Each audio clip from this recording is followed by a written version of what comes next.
hati ini jadi guru penggerak. Dengan semangat juang kami bergerak, membawa harapan, menginspirasi setiap langkah mewujud. Assalamualaikum warahmatullahi wabarakatuh.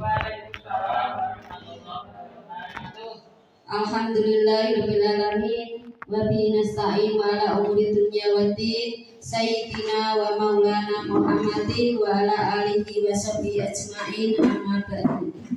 Kepada yang terhormat Bapak Dadi Urbianto selaku Kepala Sekolah SDN Lambang Kulon, kepada yang terhormat Bapak Faruk Mustafa calon guru penggerak angkatan 11 Kabupaten Rembang dari SDN Lambangan Kulon, kepada yang terhormat Bapak Ibu Guru SDN Negeri Lambangan Kulon. Pertama, marilah kita panjatkan puji syukur kehadirat Allah Subhanahu wa Ta'ala yang telah memberikan kenikmatan sehingga kita dapat berkumpul dalam acara diseminasi penerapan budaya positif dengan kesepakatan kelas. Yang kedua, sholawat serta salam selalu kita sanjungkan kepada beliau Nabi besar Muhammad Rasulullah Sallallahu Alaihi Wasallam yang kita nantikan syafaatnya fid dunya ilal akhirah. Amin Allahumma amin. Kami di sini akan membacakan susunan acara. Acara yang pertama yaitu pembukaan, dilanjutkan acara yang kedua yaitu doa, acara yang ketiga sambutan kepala sekolah, acara yang keempat pemaparan diseminasi budaya positif, acara yang kelima penutup. Sebelum acara dimulai, marilah kita buka acara pertama pada pagi hari ini dengan bacaan basmalah bersama. Bismillahirrahmanirrahim. Semoga acara diseminasi budaya positif dengan kesepakatan kelas dapat berjalan dengan lancar. Amin. Acara yang kedua yaitu doa yang akan dibawakan oleh Bu Hani Saidatul Umah SPD. Waktu dan tempat kami persilahkan.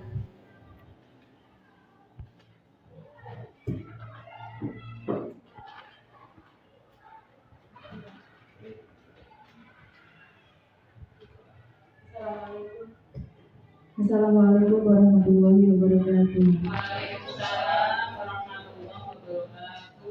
Sebelum acara pada pagi hari ini dimulai, marilah kita berdoa terlebih dahulu. A'udzubillahiminasyaitonirrajim. Bismillahirrahmanirrahim. Alhamdulillahirabbil alamin. Hamdan syakirin, hamdan na'imin, hamdan yuwafi ni'amahu wa yukafi'u mazidah.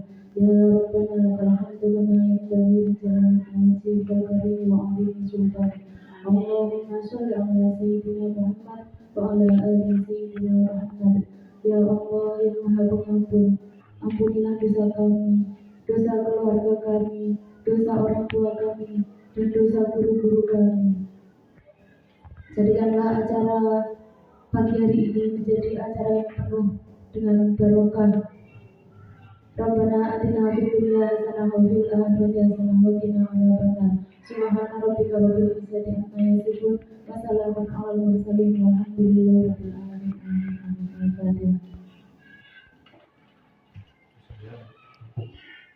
Assalamualaikum warahmatullahi wabarakatuh.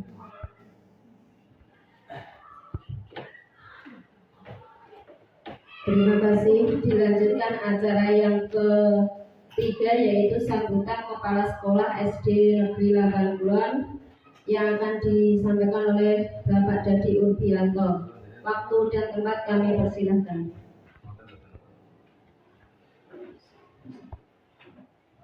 Assalamualaikum warahmatullahi wabarakatuh.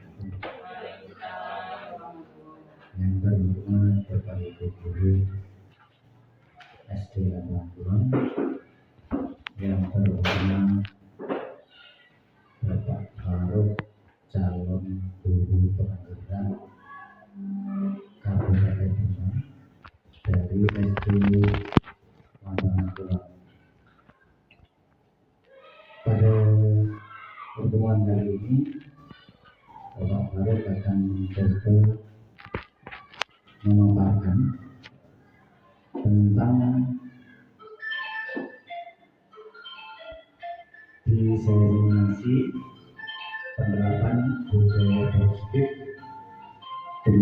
kesepakatan. Ini ada 3 kata, ada 3 apa ya, arti yang nanti akan disampaikan oleh Bapak Farouk. Mungkin ini yang kedua kalinya dari SD Labuhan Kulon ada kegiatan calon guru penggerak. Yang pertama kemarin yang sudah dilakukan oleh Ibu Tarsiatin dan sudah lulus pada angkatan berapa? 10 ya? 8. Kabupaten angkatan 8. Ini yang kedua kalinya atau kali yang kedua Pak Farouk akan menyampaikan tentang penerapan budaya positif. Mungkin maksudnya di sini kalau saya ingin menerjemahkan dari kata-kata ini, mungkin untuk menerapkan budaya positif itu salah satunya adalah dengan kesepakatan kelas. Mungkin begitu, nanti jelasnya kayak apa itu nanti yang menjelaskan Pak Farouk. Secara garis besar memang dalam kelas itu harus ada budaya positif agar tujuan pembelajaran itu bisa tercapai. Anak mau diajak kemana, mau dari ini sampai di mana, itu harus ada disiplin atau budaya disiplin atau budaya positif atau disiplin positif. Nanti bedanya apa, ada yang benar itu budaya positif atau disiplin positif, nanti akan diterangkan Pak Farouk ya. Itu sangat penting bagi guru, bagi anak-anak agar apa yang kita inginkan bisa tercapai. Apalagi keadaan yang sekarang ini, budaya-budaya yang berkembang di masyarakat, terutama budaya yang disampaikan pada kita, terutama dari medsos itu bisa saja budayanya itu berdampak negatif.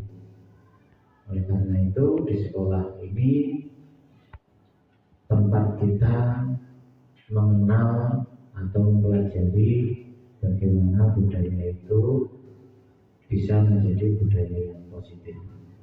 Karena banyak sekali kebiasaan, di sini mungkin arti budaya diartikan khusus kebiasaan atau adat, itu diartikan secara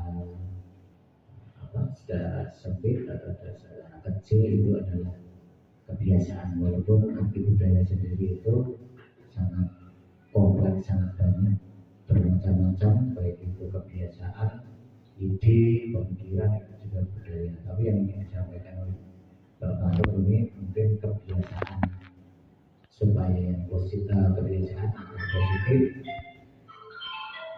yang perlu ditata lewat disiplin, lewat kesepakatan kelas. Bagaimanakah kesepakatan kelas itu? Bagaimana caranya?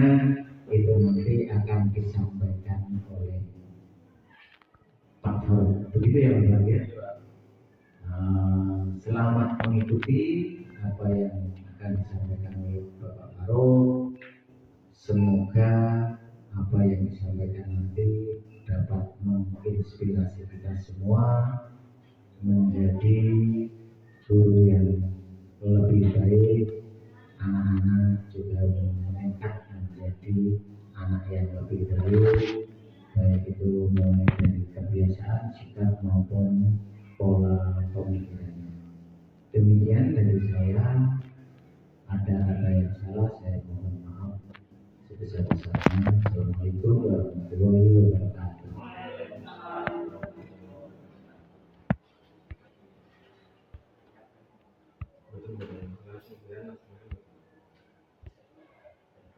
Saya akan izin dulu ya Pak, karena ada keperluan.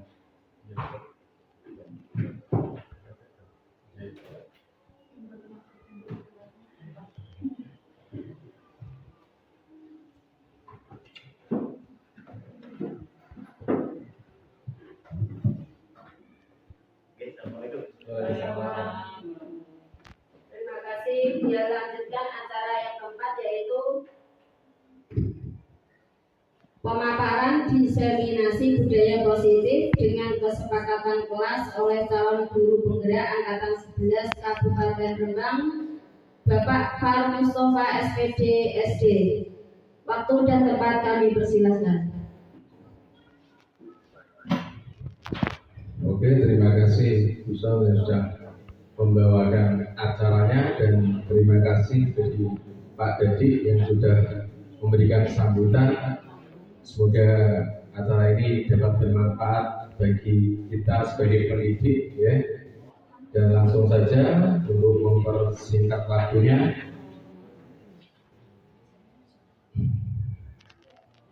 Oke, tadi yang dimaksud budaya positif, ya. Kan ada budaya positif, pasti juga ada namanya budaya negatif.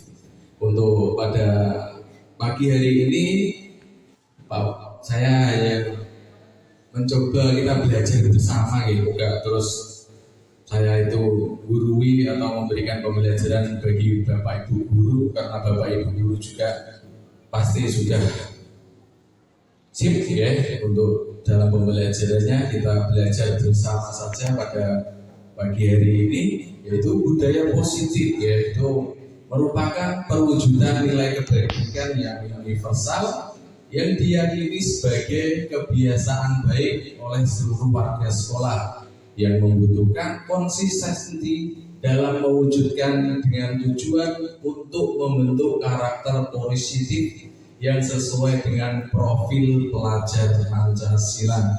Mungkin Bapak Ibu guru sudah menerapkan ya profil pelajar Pancasila di sekolah. Ayo kita nyanyi bersama-sama profil pelajar Pancasila. Mungkin Nisani bisa mencontohkan di sini. Ayo Bapak Ibu guru berdiri semua ya, biar diseminasi pada pagi hari ini menyenangkan ya. Pasti menyenangkan ya. Kita bersama-sama itu pelajar Pancasila. Ini yuk dengan gerakan yang saya. Oke, itu aja contohnya ya. Bersama-sama biar pagi hari ini kita semangat dulu ya.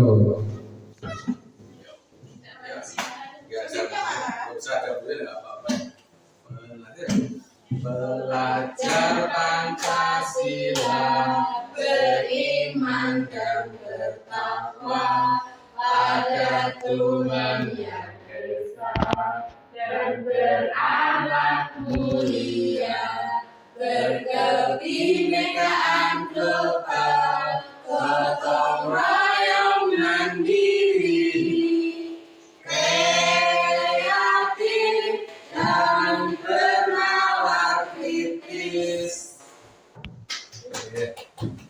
Oke, terima kasih Misari yang sudah memberikan contoh ya profil pelajar Pancasila, yaitu yang pertama ada beriman bertakwa kepada Tuhan Yang Maha Esa dan berakhlak mulia, yang kedua berkebinekaan global, dan yang ketiga bergotong royong, yang keempat mandiri, yang kelima kreatif, dan yang terakhir yaitu bernalar kritis. Itu kalau sudah Bapak Ibu terapkan profil pelajar Pancasila, pasti pembelajaran di kelas akan bermanfaat sekali bagi murid kita.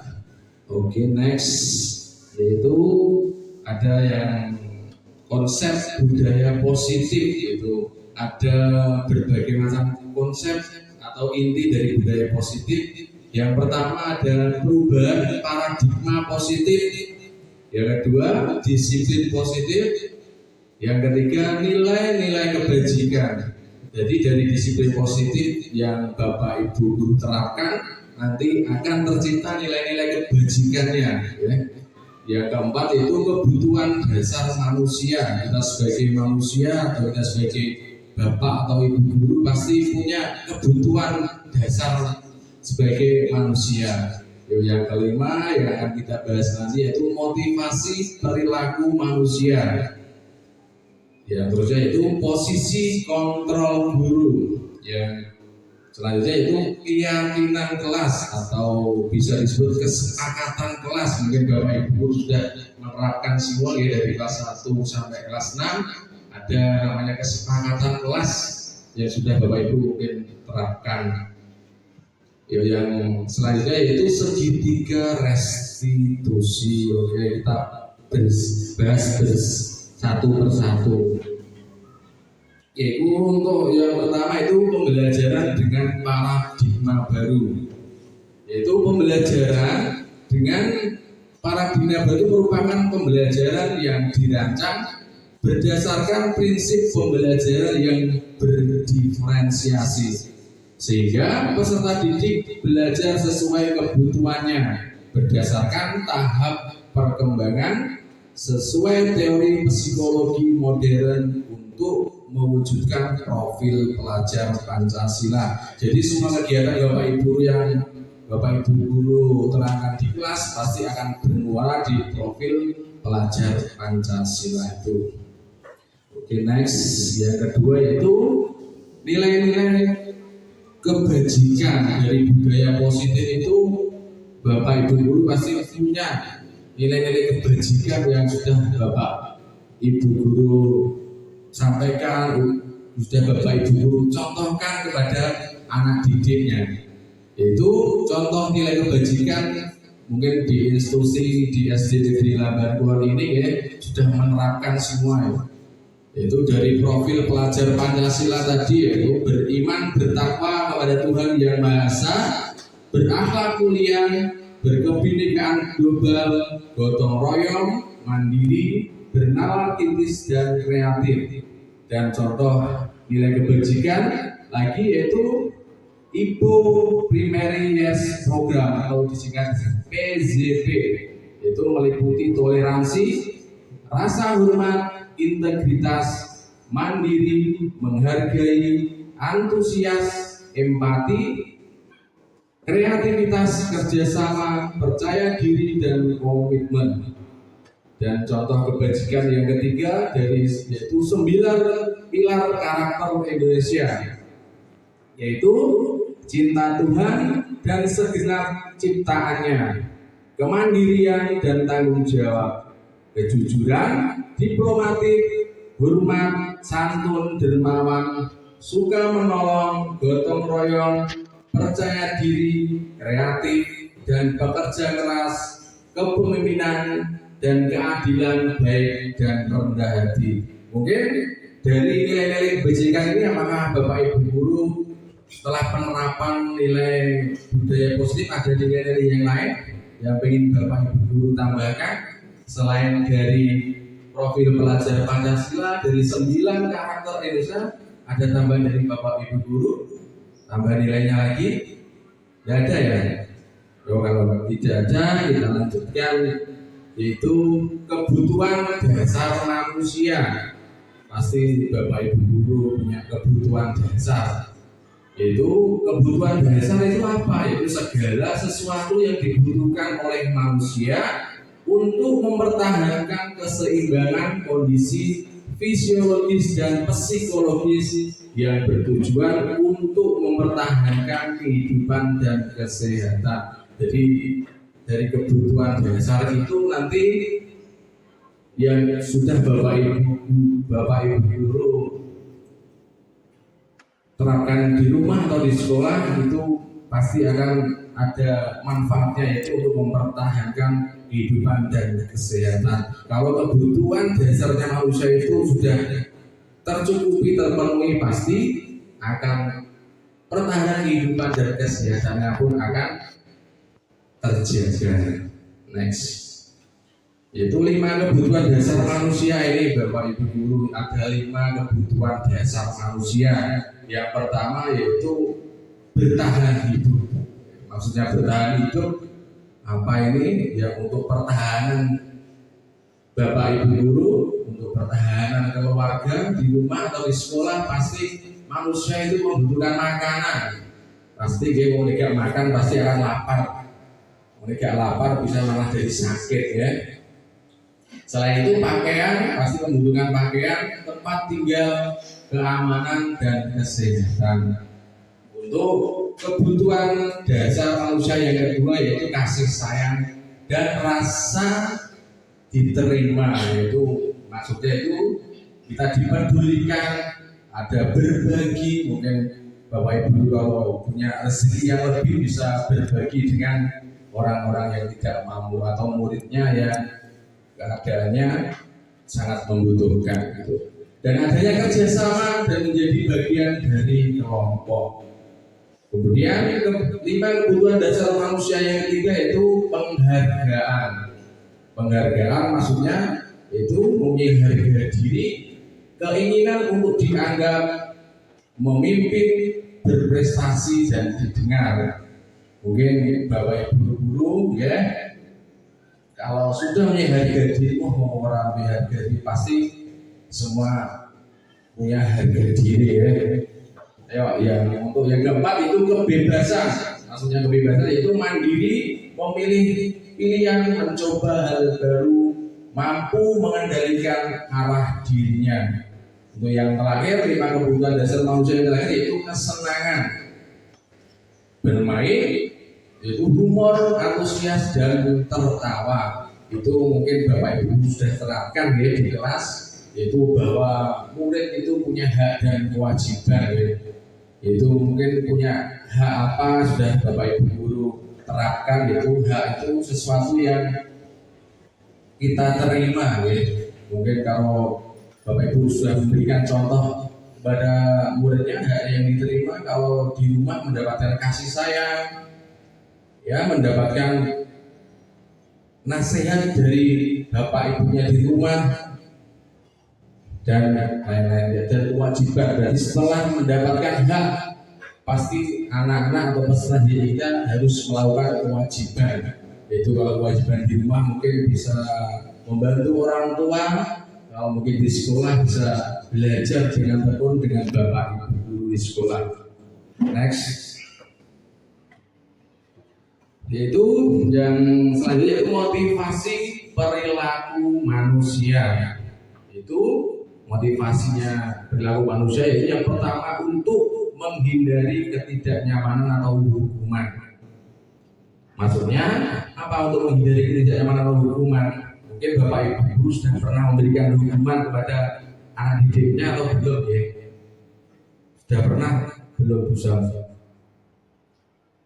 Sudah ya pastinya ya, ada murid yang terlambat sekolah mungkin diberikan hukuman ya, tapi kan tidak boleh hukuman itu diberikan karena hukuman itu nanti akan berakibat moral atau mental anak itu akan bisa terganggu.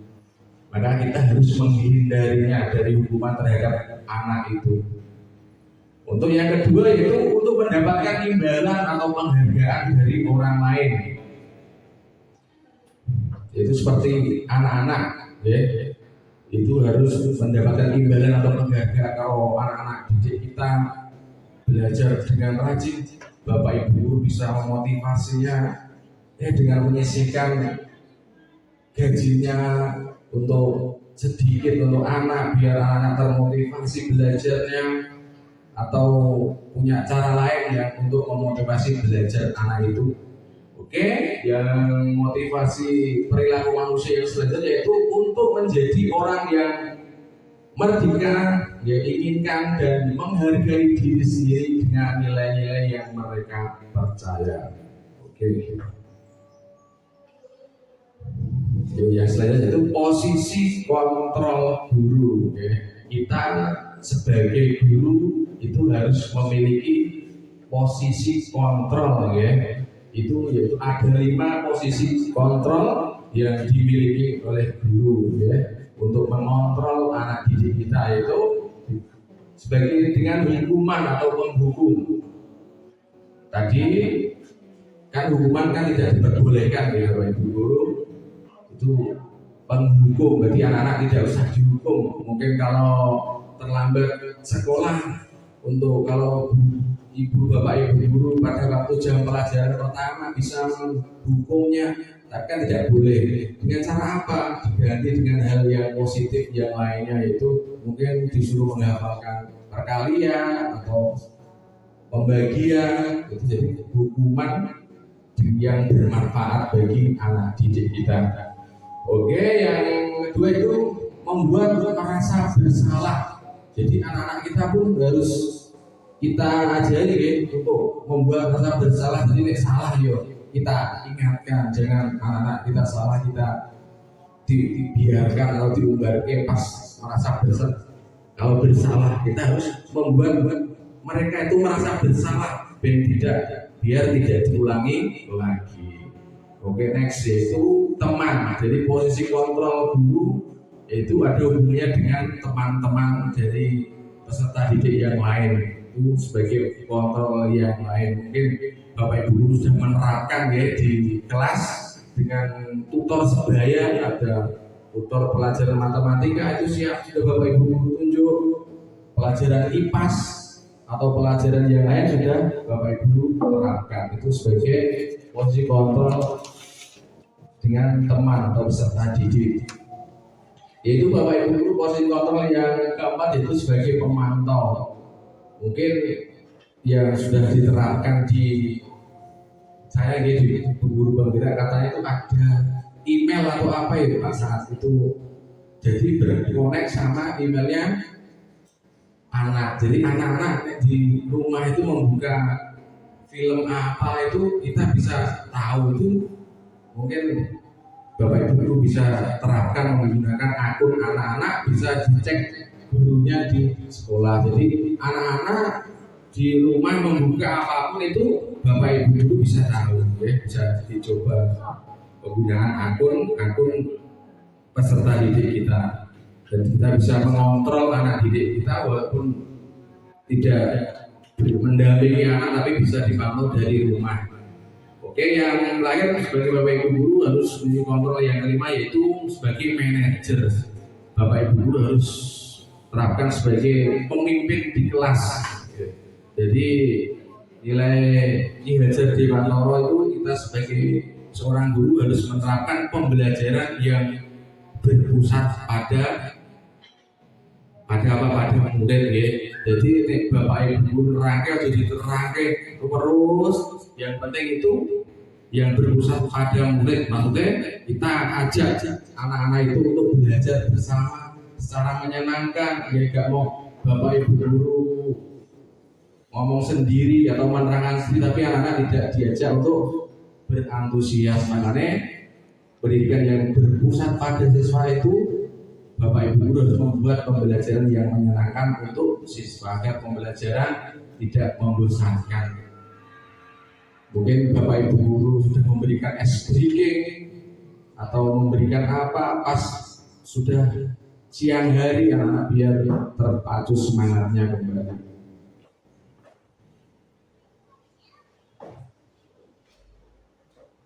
Oke, yaitu posisi kontrol guru itu sebagai penghukum. Yaitu seorang penghukum bisa menggunakan hukuman fisik maupun verbal.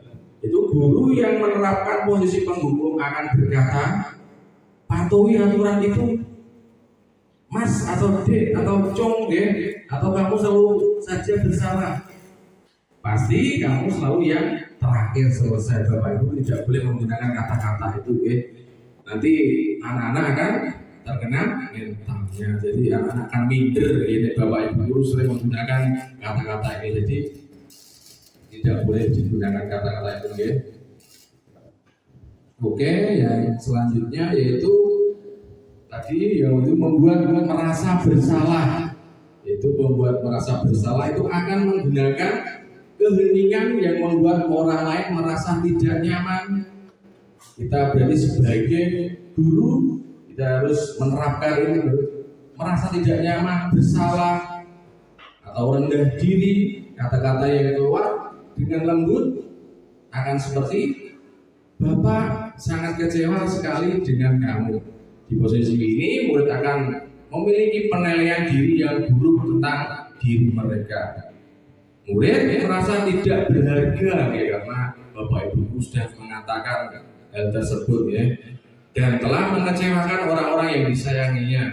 Itu konsekuensi logis dari akibat penerapan peran kontrol membuat rasa bersalah, yaitu murid akan merasa bersalah.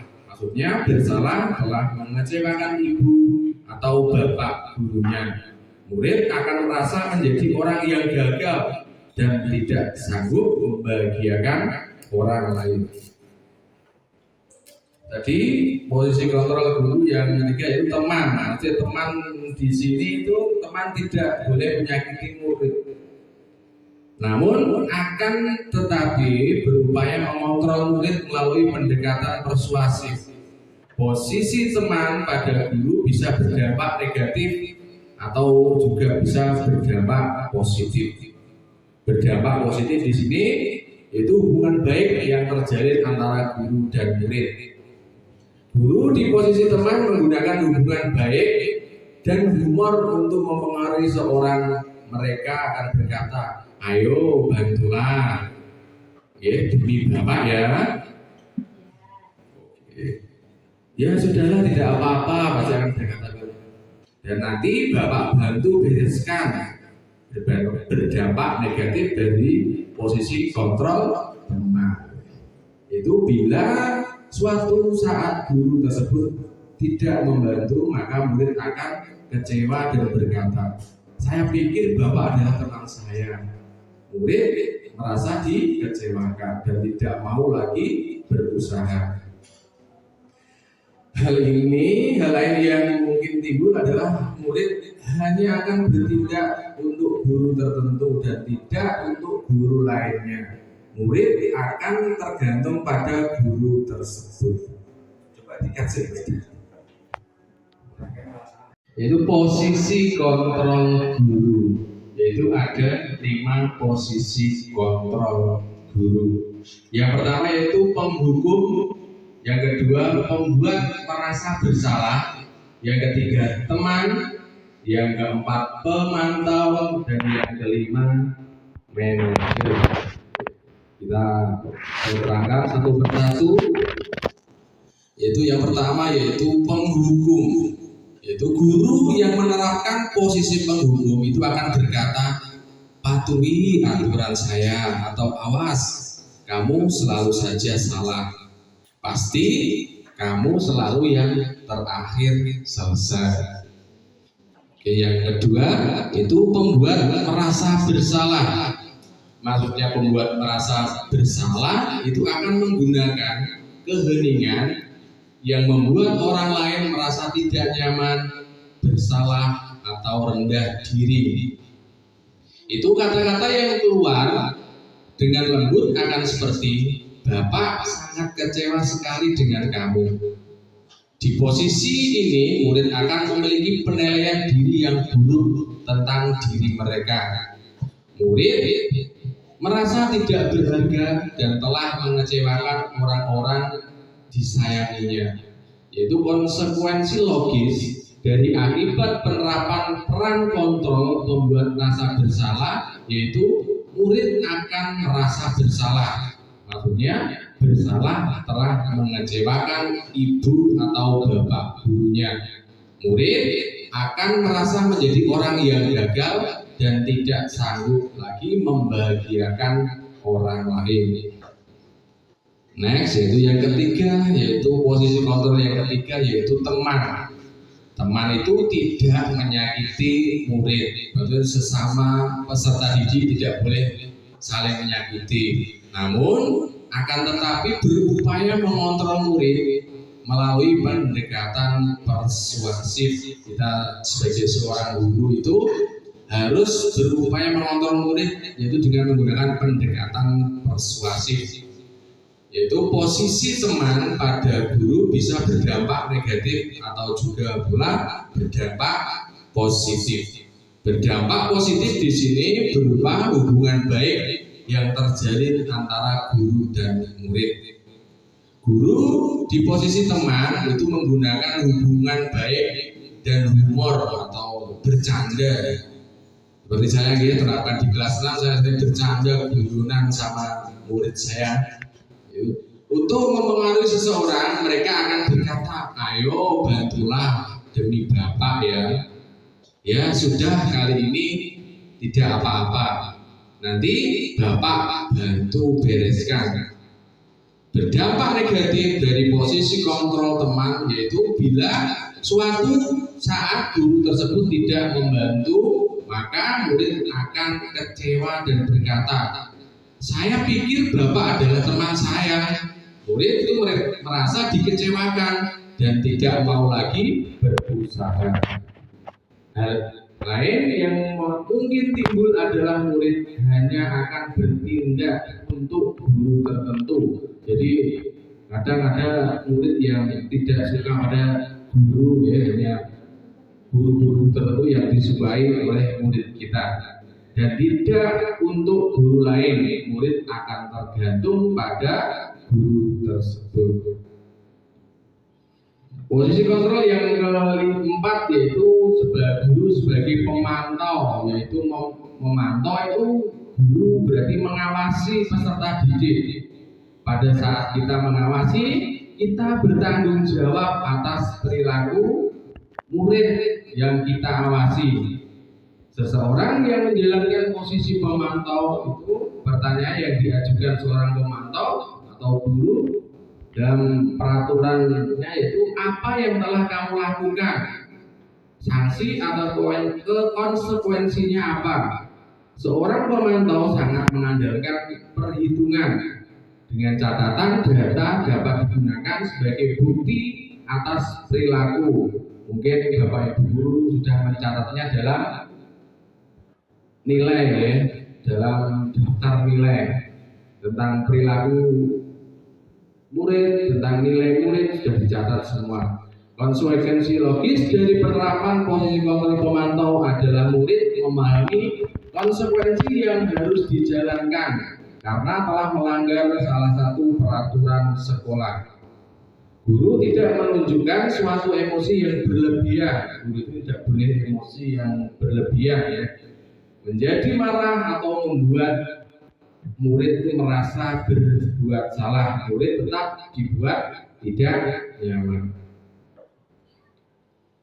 Oke, itu posisi kontrol yang kelima yaitu manajer. Posisi murid di mana guru berbuat sesuatu bersama dengan murid, mempersilahkan murid mempertanggungjawabkan perilakunya, mendukung murid agar menemukan solusi atas permasalahan sendiri.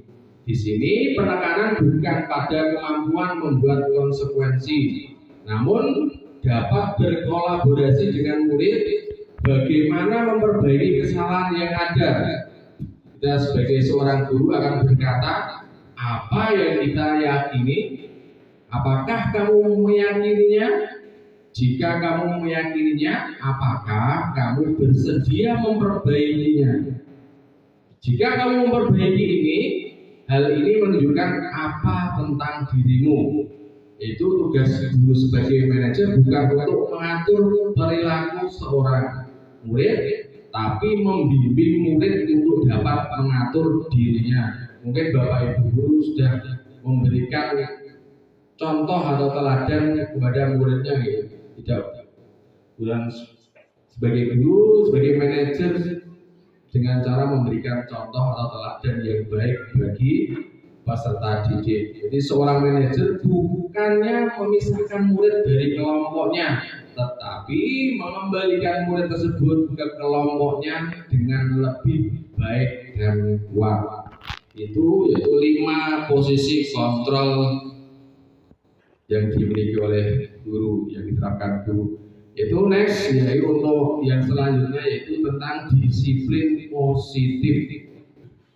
Mungkin Bapak Ibu guru sudah tahu atau belum disiplin positif. Mungkin Bapak Ibu guru dengan memberikan contoh disiplin dengan cara Bapak Ibu guru itu memberikan contoh datang ke sekolah dengan tepat waktu, mungkin pulangnya juga kita memberikan contoh anak-anak juga tepat waktu juga pada waktu mulai pembelajaran. Kita terapkan dengan memberikan contoh yang baik terhadap peserta didik kita. Itu disiplin positif adalah pembiasaan hal yang baik yang mencakup sikap atau perilaku maupun tutur kata oleh seluruh warga sekolah, terutama bagi murid agar dapat berkembang menjadi pribadi yang kritis, mandiri dan bertanggung jawab, Sebagai pendidik, tujuan kita adalah menciptakan peserta didik yang memiliki disiplin diri, sehingga mereka berperilaku menjadi kepada nilai-nilai kebajikan universal dan memiliki motivasi diri menuju perubahan perilaku ke arah yang lebih baik. Yaitu konsep disiplin itu ada beberapa konsep, yaitu ada yang pertama pembelajaran, penghargaan, hukuman, restitusi, dan konsekuensi. Yuk kita bahas bersama-sama tentang konsep disiplin yang pertama, yaitu pembelajaran. Ya, konsep disiplin yang pertama yaitu pembelajaran. Pembelajaran itu merupakan proses yang kompleks, jadi perlu pendekatan yang tepat agar tercipta lingkungan belajar yang efektif. Dalam proses pembelajaran, penghargaan dan hukuman ada dua aspek yang penting yang harus diperhatikan. Keduanya dapat memberikan dampak besar pada motivasi dan perilaku siswa dalam belajar. Yaitu kita konsep disiplin yang kedua yaitu penghargaan. Mungkin Bapak Ibu guru sudah memberikan penghargaan ya kepada muridnya, yaitu dengan cara Bapak Ibu guru dengan mengacungkan jempol itu sudah memberikan penghargaan kepada muridnya. Oke, penghargaan yaitu membentuk pengakuan atas pencapaian siswa dalam belajar. Memberikan penghargaan kepada siswa itu dapat meningkatkan motivasi belajar dan memberikan rasa percaya diri pada siswa. Penghargaan juga dapat memotivasi siswa untuk berusaha dan lebih berprestasi. Penghargaan dapat diberikan dalam bentuk pujian, hadiah, atau bentuk lain yang sesuai dengan prestasi siswa. Bu Eni pernah memberikan penghargaan apa terhadap muridnya? Penghargaan, maksudnya tidak pernah memberikan penghargaan pada muridnya? Memberikan tepuk tangan ya, memberikan ucapan selamat. Bisa memberikan penghargaan terhadap muridnya berupa apa? Bisa. Tepuk tangan ya. Bisa pernah memberikan hadiah kepada muridnya? Oh ya.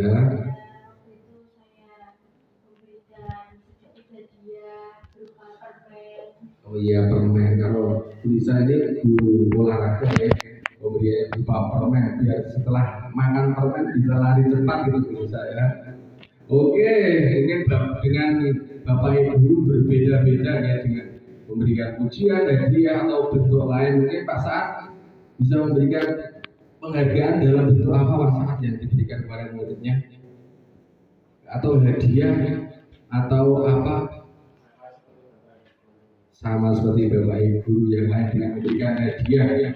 Mungkin Bu Ani itu bayarannya banyak, jadi yang sebagian diberikan untuk muridnya ya agar termotivasi untuk belajar. Oke, next. Konsep disiplin yang selanjutnya yaitu hukuman. Hukuman itu merupakan bentuk konsekuensi atas perilaku siswa yang tidak sesuai dengan aturan atau norma yang berlaku.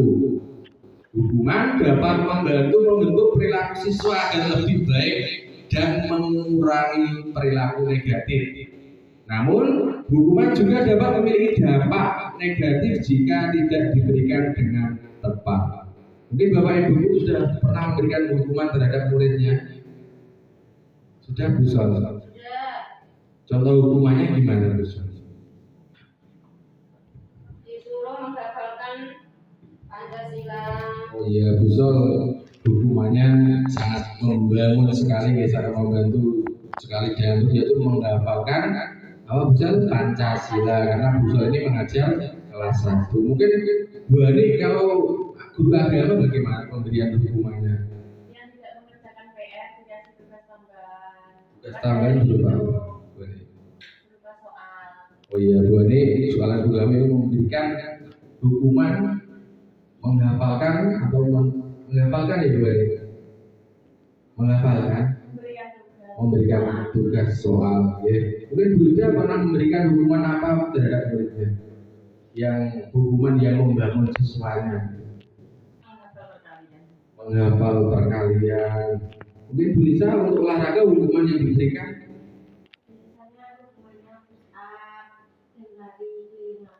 push up dan lari keliling lapangan ya Bu Lisa.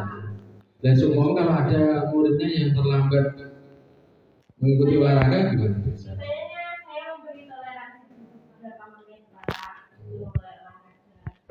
Oke, bisa, terima kasih. Itu mungkin hukuman yang diberikan Bapak Ibu itu berbeda-beda cara ya. Yang penting tidak memberikan hukuman fisik terhadap muridnya. Mungkin kalau guru olahraga memberikan hukuman fisik ya, tapi hukuman fisik dia bisa menyehatkan siswanya. Siap.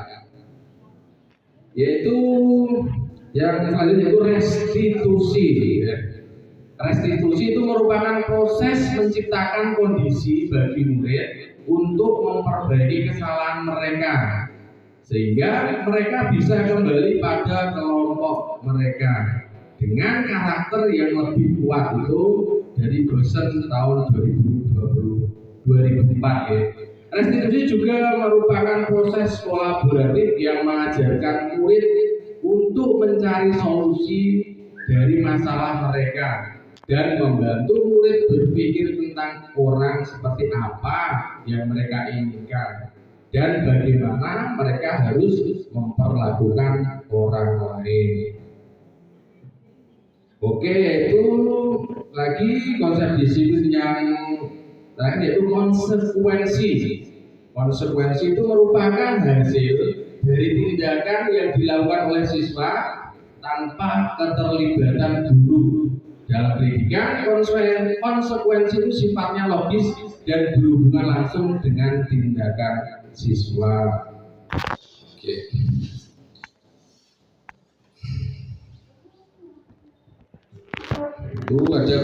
Itu konsep disiplin itu ada konsep disiplin dengan identitas gagal.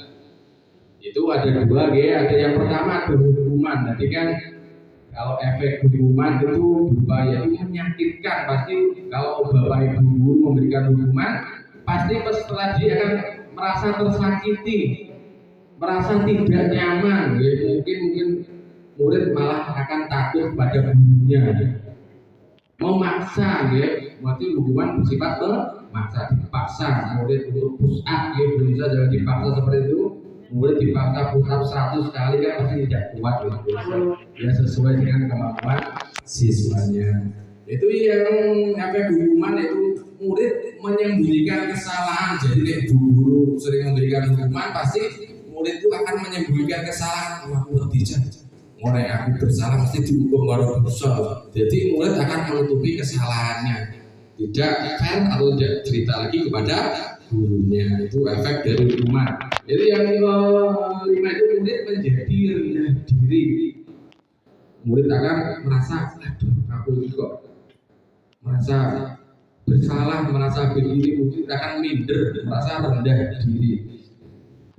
Itu konsep disiplin dengan gagal, yaitu dengan penghargaan. Dengan penghargaan pun itu termasuk disiplin dengan identitas gagal. Kenapa? Karena penghargaan itu tidak efektif ya. Mungkin kalau Bapak Ibu sering memberikan hadiah, memberikan penghargaan, maka anak-anak akan terlena ya. Dan yang kedua itu merusak hubungan atau sifatnya iri, teman-temannya akan iri.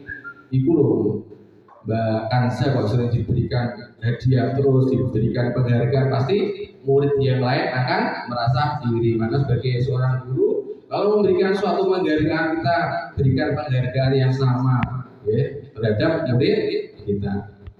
Yaitu menghukum dengan sistem ranking. Kan sekarang penerapan ranking tidak diberlakukan lagi. Kenapa? Karena diperlakukan pasti anak-anak, aku kok untuk ranking terakhir. Anak-anak akan merasa pikir aku ragu goblok diri. Pasti merasa murid itu akan merasa kecewa ya. Makanya itu tidak boleh diadakan di ranking itu, tidak diperbolehkan. Itu penghargaan yang itu efeknya itu merampas hak menghargai dirinya. Oke. Itu konsep disiplin dengan identitas sukses ini yang Bapak Ibu guru harus terapkan ya, yaitu dengan memberikan konsekuensi. Yaitu kenapa diberikan konsekuensi? Karena ada penguatan jangka pendek. Itu guru perlu monitoring berkelanjutan, ada stimulus atau respon, ada murid menghormati peraturan. Itu konsekuensi yang kelima, yaitu kehilangan waktu untuk merenungi kesalahan. Jadi kalau ada kita berikan konsekuensi terus, maka murid itu tidak akan merenungi lagi untuk kesalahannya. Itu konsep disiplin dengan identitas sukses yang kedua, yaitu dengan restitusi. Itu murid bertanggung jawab untuk perilakunya. Yang kedua, fokus pada pemecahan masalah jangka panjang. Murid menghormati dirinya dan orang lain. Yang kedua, teori kontrol itu dirinya memegang kontrol. Yang kelima, murid bersemangat memperbaiki kesalahannya. Itu konsep disiplin pendekatan restitusi, yaitu sebuah cara untuk menanamkan disiplin positif pada murid itu. Tadi sudah jelas ini pengertian restitusi, yaitu proses menciptakan kondisi bagi murid untuk memperbaiki kesalahan mereka sehingga mereka bisa kembali pada kelompok mereka dengan karakter yang lebih kuat. Itu ciri-ciri restitusi. Itu ada berbagai ciri-ciri restitusi yaitu yang pertama itu bukan untuk menebus kesalahan, namun untuk belajar dari kesalahan. Itu memperbaiki hubungan. Ada apa itu? Tawaran atau bukan paksaan. Yang keempat, ciri-ciri restitusi. Restitusi menuntut untuk melihat ke dalam diri. Restitusi mencari kebutuhan dasar yang mendasari tindakan. Restitusi adalah cara yang paling baik. Restitusi fokus pada karakter bukan tindakan. Restitusi itu fokus pada solusi. Bapak Ibu mungkin mengenal apa itu pegadaian ya, mengatasi masalah dengan tanpa masalah itu ya. Gimana? Pegadaian itu ya. Tadi kan diajarkan kalau kita menghadapi murid itu kita harus ingat itu slogan pegadaian. Iya. Mengatasi masalah dengan masalah atau dengan bukan masalah bisa. Mengatasi masalah dengan tanpa masalah, yaitu kita harus mengatasi masalah dengan tidak membuat masalah. Oke. Ayo, ini ada perbedaan, itu ada contoh kasus yaitu siswa yang tidak mengerjakan PR. Ini Bapak Ibu menerapkan apabila ada anak didiknya tidak mengerjakan PR. Musuh gimana? Milih dengan hukuman atau konsekuensi atau dengan restitusi? Kalau ada muridnya yang tidak mengerjakan PR, pilih salah satu usul. Menurut saya yaitu memakai restitusi, karena guru harus menanyakan dulu apa penyebabnya, kenapa kamu tidak mengerjakan PR, harus ditanyakan lebih dulu, terus nanti anak-anak bisa menjawab alasannya apa gitu. Jadi kalau kasus siswa yang tidak mengerjakan PR untuk usul yaitu dengan menggunakan restitusi, yaitu dengan guru menanyakan kepada muridnya dan membantu siswa menjelaskan kenapa kok tidak mengerjakan PR. Untuk saat dengan cara apa kalau ada muridnya yang tidak mengerjakan PR? Semua seperti itu. Soal yang pertama adalah menanya kenapa kok tidak mengerjakan PR. Apakah alasannya ini bisa diterima? Kalau bisa diterima nanti menjadi toleransi. Kalau tidak bisa diterima, sebagai contoh ketiduran, maka dia harus bertanggung jawab untuk mengerjakan di sekolah. Terima kasih Pak Saat. Mungkin ada jawaban yang lain dari Pak Saat atau Bu Sol. Bagaimana kalau ada murid pasti dari guru kelas 1 sampai kelas 6 pernah mengalami ya, ada murid yang tidak mengerjakan ya. Mungkin dari kelas 3 bagaimana Bu Ida menanggapinya? Ya itu tadi hampir-hampir sama sih Pak sebenarnya gitu. Biasanya itu tetap ditanyakan dulu kenapa. Ternyata ini ada misalnya dia bilang kan itu Bu kemarin saya nggak masuk sekolah ya, kita maklumi terus kita kasih soal ke dia untuk mengerjakan di situ biar tidak ketinggalan tugasnya dengan teman yang lain seperti itu. Kadang-kadang kita nggak lupa kalau kemarin dia nggak masuk atau bagaimana seperti itu Pak. Oke, Bu Ida, terima kasih sarannya yang sangat luar biasa. Mungkin kalau di dalam kelas kan ada PR. Kalau di pelajaran yang lain mungkin bagaimana Bu Ani kalau ada murid yang tidak mengerjakan agama itu?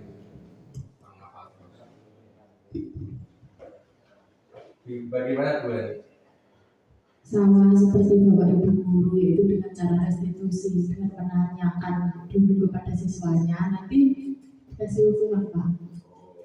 Misalnya dia tidak mengerjakan PR dengan alasan dia lupa bermain atau tadi malam tidak belajar, nanti bisa dikasih hukuman dengan mengamalkan surat-surat atau juz 30. Guru tidak boleh memberikan hukuman, tapi Bu Ani memberikan restitusi yang luar biasa. Oke, kalau ada kasus siswa yang sering tidak mengerjakan PR. Ayo, tadi sudah kita bahas semuanya ya, mulai dari konsekuensi, restitusi, hukuman. Ayo kita sharing aja di Bapak Ibu guru ya tentang apabila ada kasus seperti ini, baik itu masuk apa kita belajar bersama-sama juga. Saya juga mau belajar dengan Bapak Ibu guru semua. Untuk yang nomor 1 itu mencatat 100 kali di dalam buku dengan kalimat saya. Jadi Bapak Ibu guru menyuruh muridnya mencatat 100 lembar gitu ya, dengan tulisan yang sama. Saya tidak akan terlambat lagi. Itu masuk apa Bapak Ibu guru? Masuk hukuman ya. Oke. Masuk apa bisa, tapi dari olahraga masuk hukuman ya. Oke, masuk hukuman benar. Jadi Bapak Ibu tidak boleh memberikan mencatat harus 100 kali mesaknya muridnya juga ya. Oleh yang kedua yaitu ini untuk pelajaran olahraga, mungkin kita bisa menanyakan guru olahraganya yaitu lari mengelilingi lapangan basket 2 kali karena terlambat hadir di sekolah. Bisa pernah memberikan hukuman seperti ini? Pernah. Iya Pak. Berarti maksudnya apa itu bisa? Hukuman Pak. Bisa pernah memberikan seperti itu? Iya. Yang pertama untuk anak-anak melatih disiplin juga, yang kedua untuk melatih kesehatan mereka juga Pak. Karena kan di olahraga juga ada lari Pak, jadinya untuk Oh iya, terima kasih Bu Lisa. Berarti itu memberikan hukuman, kan tidak boleh memberikan hukuman ya Bu Lisa ya. Mungkin diganti dengan cara yang lain mungkin ya. Bagaimana Bu Lisa? Cara yang lain biar anak-anak merasa tidak dihukum gitu. Maksudnya harus lari lapangan sampai 2 kali gitu. Mungkin Bu Lisa bisa menggunakan cara yang lain ya Bu Lisa ya, agar anak-anak tidak merasa terhukum. Tadi kalau terhukum pasti anak-anak kan tersakiti. Oke, yaitu ada kasus lagi yang ketiga yaitu membersihkan coretan yang dibuatnya di meja tulis. Pernah Bapak Ibu guru muridnya mencoret-coret meja? Pernah bukan? Ya bagaimana cara mengatasi visual itu? Nek ono murid kok nyorek-nyorek ning di apa di meja itu ada nih visual. Itu berarti maksudnya apa kalau menurut visual itu? Kalau ada anak yang menyoret coretan dibuatnya di meja tulis, itu visual kan harus menyuruh membersihkannya. Berarti tadi maksudnya hukuman atau konsekuensi atau apa tadi? Oh, konsekuensi. Berarti kalau anak disuruh membersihkan itu sudah wajar ya Bu, karena sudah melakukan kesalahan, yaitu mencoret-coret. Pasti anak-anak kita harus kita suruh untuk membersihkannya. Itu yang keempat, yaitu murid diminta untuk push up 15 kali karena tidak menggunakan masker ke sekolah. Ini Bu Lisa lagi ya. Iya Pak. Ya Bu Lisa begitu ya, pernah melakukan semacam itu. Iya pernah Pak. Murid diminta itu. Murid diminta untuk push up 15 kali karena tidak menggunakan masker ke sekolah. Itu termasuk hukuman. Berarti Bapak Ibu guru mungkin sudah memahami semua ya, antara hukuman, restitusi, konsekuensi. Itu termasuk hukuman. Disuruh push up 15 kali, tapi bisa dari SD Negeri Lambang tidak ada guru yang melakukan hukuman terhadap muridnya. Semuanya menggunakan restitusi atau konsekuensi. Oke, itu ada kasus yang kelima, itu mengganti kertas tugas teman yang telah dicoret-coret. Itu termasuk apa itu? Dibantu, saya kan sama-sama belajar bersama tadi. Termasuk hukuman, itu menggantikan kertas tugas teman yang telah dicoret-coret. Ya, selanjutnya itu berjemur di lapangan basket pukul 12. Mungkin ini contohnya yang tidak pas karena di SD Negeri Lambang itu tidak memiliki lapangan basket. Yang punya lapangan apa bisa kalau di Lambang ini? Ada lapangan sepak bola, ada lapangan voli. Mungkin ya, disuruh berjemur di lapangan voli sampai jam pukul 12 karena mengobrol dengan teman yang lain. Bapak Ibu pernah melakukan hal tersebut? Tidak.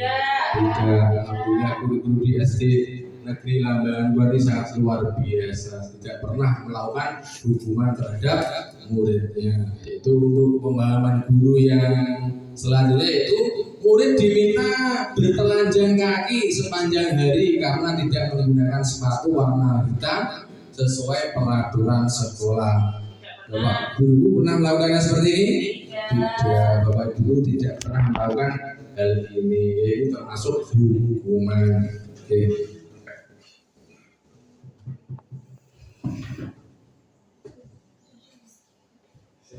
Itu pemahaman dulu lagi ya, kita bersama-sama belajar bersama ya. Ya, menggantikan kertas tugas teman yang telah dicoret-coret. Jadi termasuk restitusi, konsekuensi atau hukuman?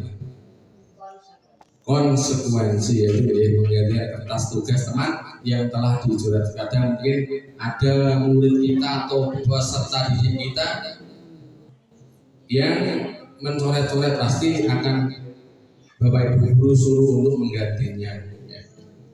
Ya, selanjutnya itu berjemur di lapangan sekolah ya, pukul 12-nya karena mobil tadi sudah ya. Jadi sudah berdiri di depan kelas sambil mengangkat satu kaki, itu pernah Bapak Ibu lakukan? Tidak pernah dilakukan karena tidak bisa menjawab pertanyaan. Tidak bisa menjawab, langsung disuruh mengangkat satu kaki, kan kasihan terhadap anak. Itu termasuk hukuman. Bapak Ibu guru pemahamannya sangat luar biasa. Membersihkan tumpahan air di meja tulis karena tersenggol pada saat belajar. Itu termasuk apa ya Bapak Ibu? Termasuk konsekuensi ya. Kalau ada anak yang melakukan kesalahan, yaitu membersihkan tumpahan air di meja tulis karena tersenggol pada saat belajar, itu termasuk konsekuensi. Terus Bapak Ibu luar biasa. Ini ada pemahaman lagi ya, belajar bersama.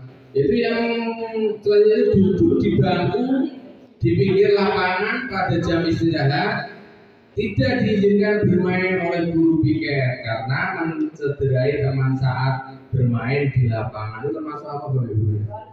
Termasuk konsekuensi. Bapak Ibu guru sangat luar biasa dari SD Negeri Lambang ini.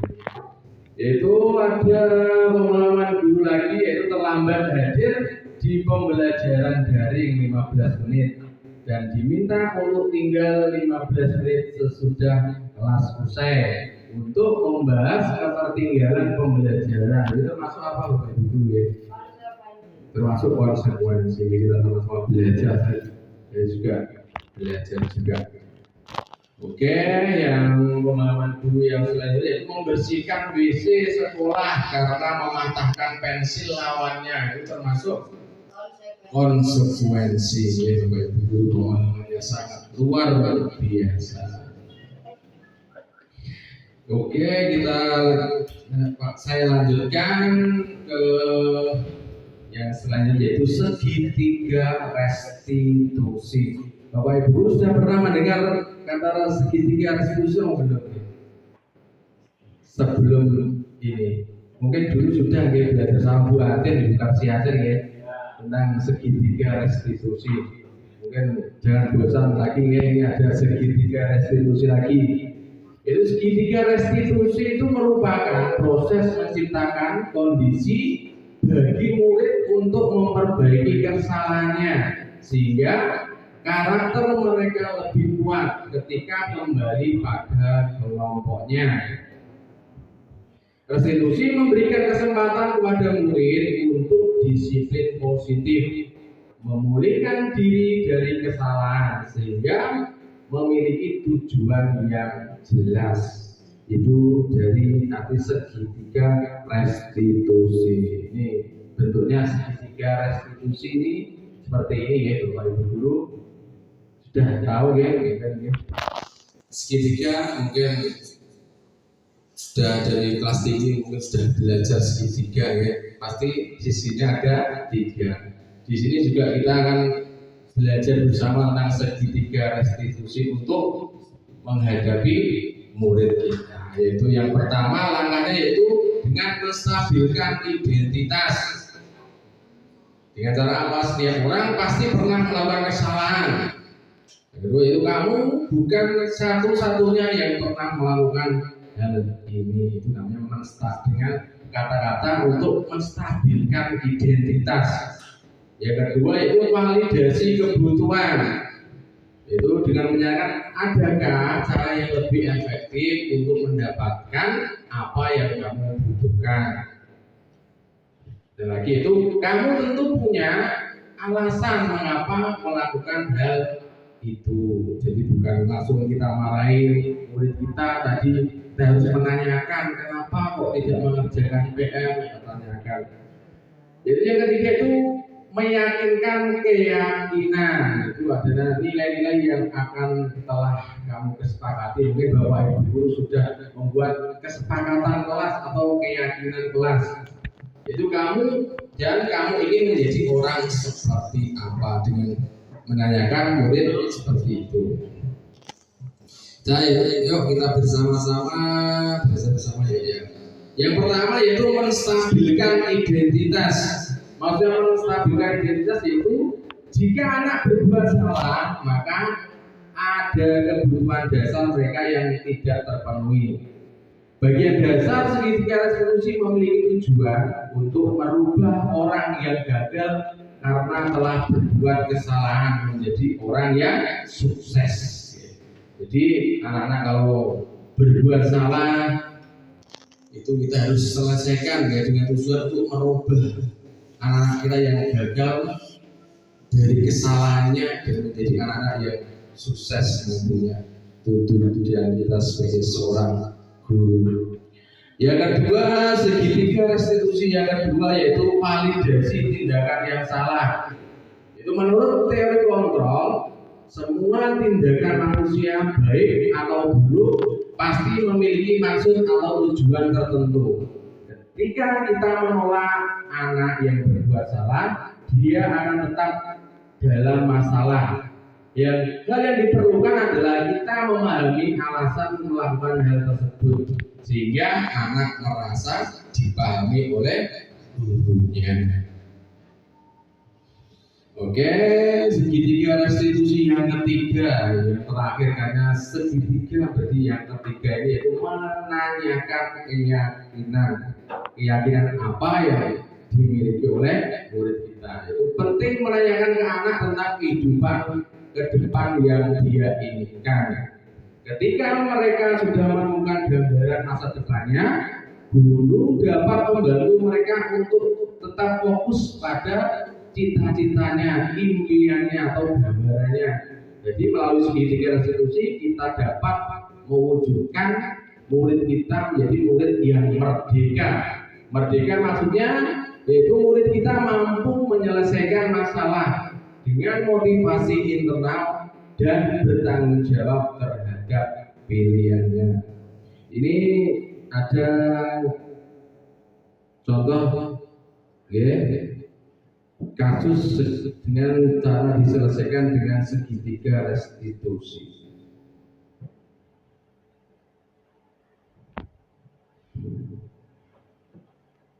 Ini kemarin ada murid saya yang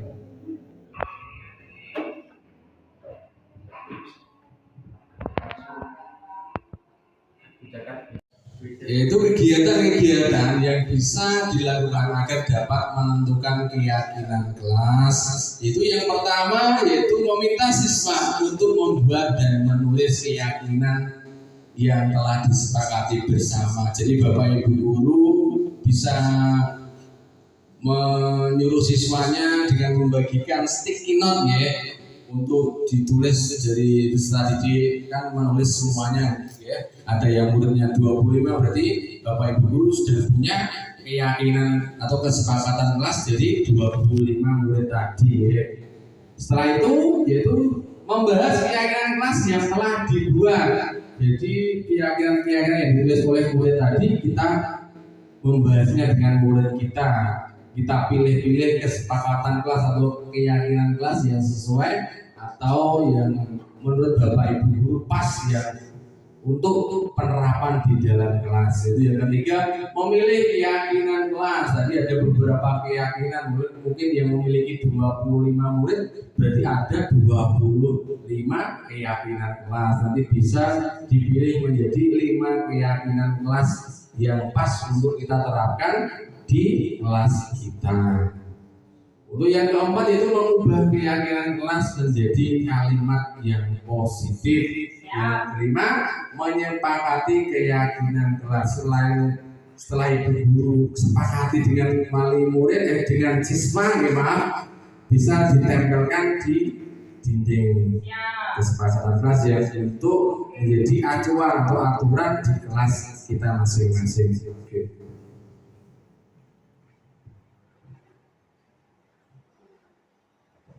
Yaitu keyakinan kelas itu dibuat. Mengapa keyakinan kelas? Kenapa kok tidak peraturan kelas saja?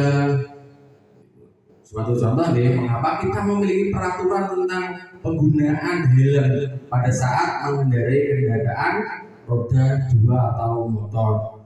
Dan mengapa kita memiliki peraturan tentang penggunaan masker dan mencuci tangan setiap hari?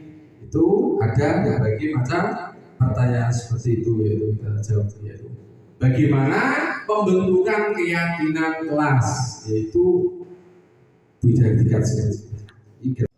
Terima kasih atas bantuan Bapak Ibu guru semua pada dalam acara diseminasi yaitu di modul 1.4 tentang penerapan budaya positif dengan kesepakatan kelas. Semoga acara diseminasi ini dapat bermanfaat bagi Bapak Ibu guru juga dan bisa diterapkan di dalam kelas atau dapat bermanfaat bagi peserta didik kita. Itu yang utama, sesuai dengan pembelajaran KD itu pembelajaran yang berpusat pada peserta didik atau berpusat pada siswa. Sekian diseminasi dari saya. Wassalamualaikum warahmatullahi wabarakatuh.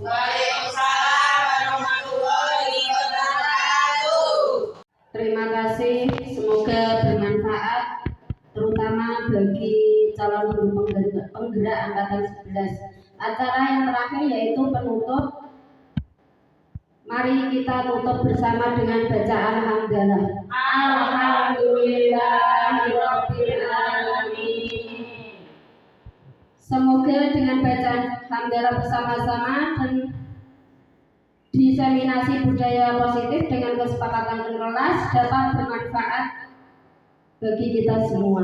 Amin ya rabbal alamin. Wabillahi taufik wal hidayah. Wassalamualaikum warahmatullahi wabarakatuh. Assalamualaikum warahmatullahi wabarakatuh. Waalaikumsalam warahmatullahi wabarakatuh. Bagaimana kabarnya anak-anak hari ini? Baik. Alhamdulillah baik anak-anakku semua. Siapa yang tidak masuk? Masuk semua. Alhamdulillah anakku sudah masuk semua. Karena tadi acaranya apa? Kamu gerak jalan memperingati peringatan apa? HUT RI yang keberapa? 79. Anakku pintar sekali sudah mengikuti atau memeriahkan hari ulang tahun yang ke-79. Biar tambah semangat sebelum pembelajaran, kita tepuk semangat terlebih dahulu. Ayo tepuk semangat dulu biar tambah semangat. Tepuk semangat.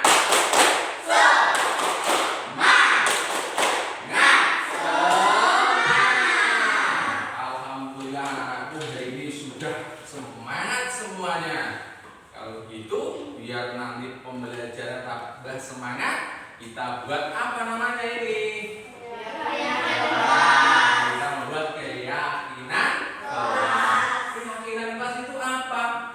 Ayo, keyakinan kelas itu kita buat sama Pak Faruk sebagai guru dan kamu sebagai murid, biar ada keyakinan yang ada di kelas kita sebagai aturan ya, biar anak-anak tambah disiplin, tambah semangat belajarnya. Jadi keyakinan kelas ini anak-anak jangan sampai dilanggar ya. Ayo, nanti Pak Faruk akan membagikan sticky note. Sudah tahu sticky note anak-anakku? Nanti anak-anak Pak Faruk bagikan sticky note satu persatu. Nanti kamu tulis ya.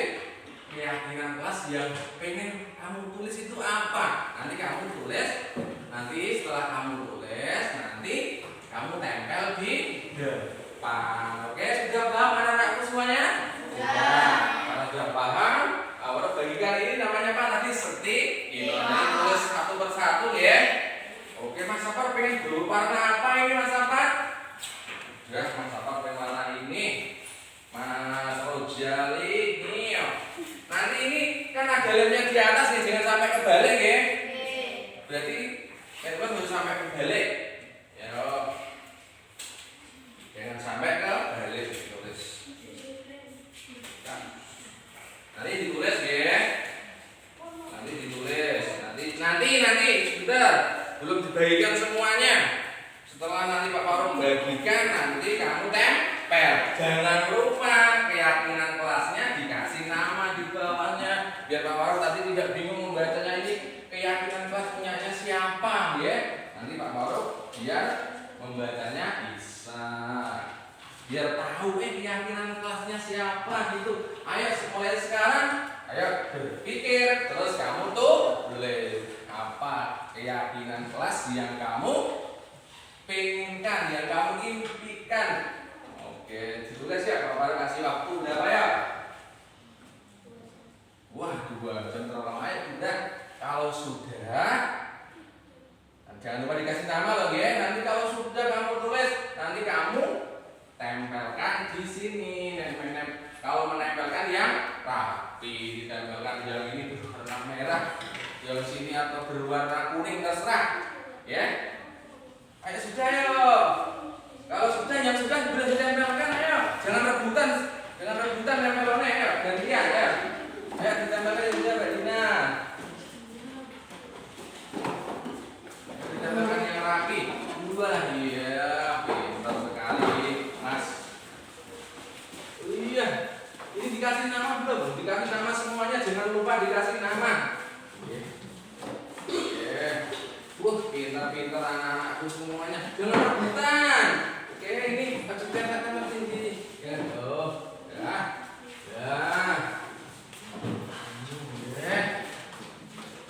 Ayo Mas Safarudin, sudah tahu belum ini Mas Safarudin? Apa? Ya.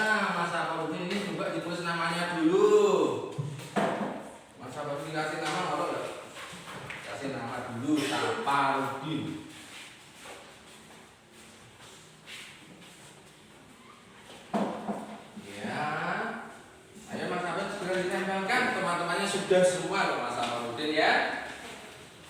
Mas Aparudin. Wah, Mas Aparudin sini ditempelkan di situ. Ini siapa yang belum ini? Aku. Sudah semuanya?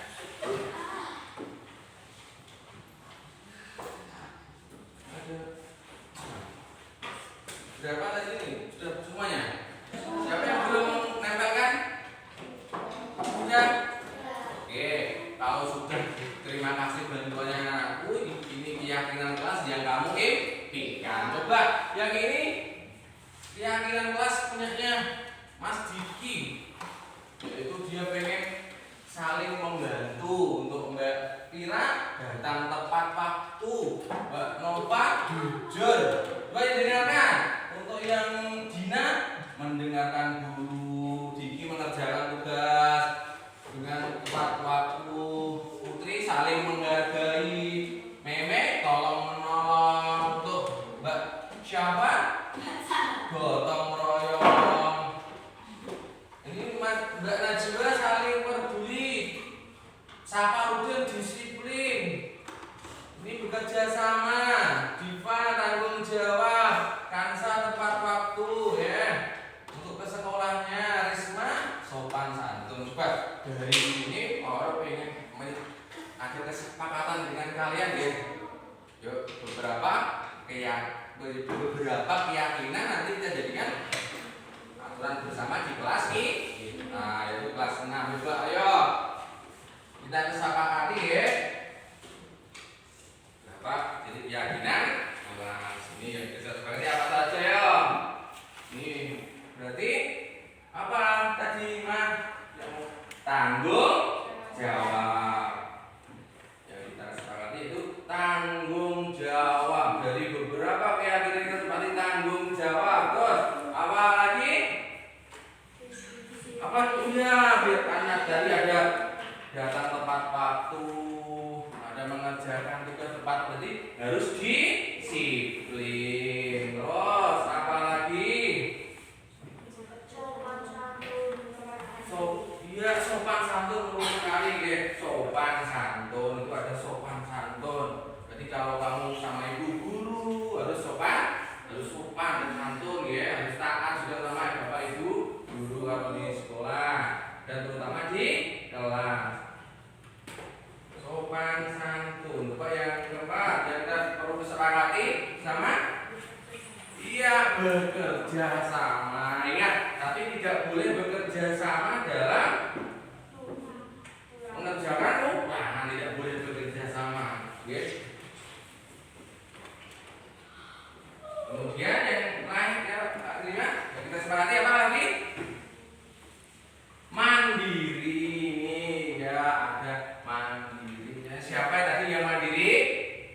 Ya siapa? Pak Saparudin mandiri. Iya, ini sudah ada 5 keyakinan dari kelas 6 yang kita sepakati, yaitu yang pertama tanggung jawab, disiplin, yang ketiga sopan santun, yang keempat bekerja sama, dan yang kelima mandiri.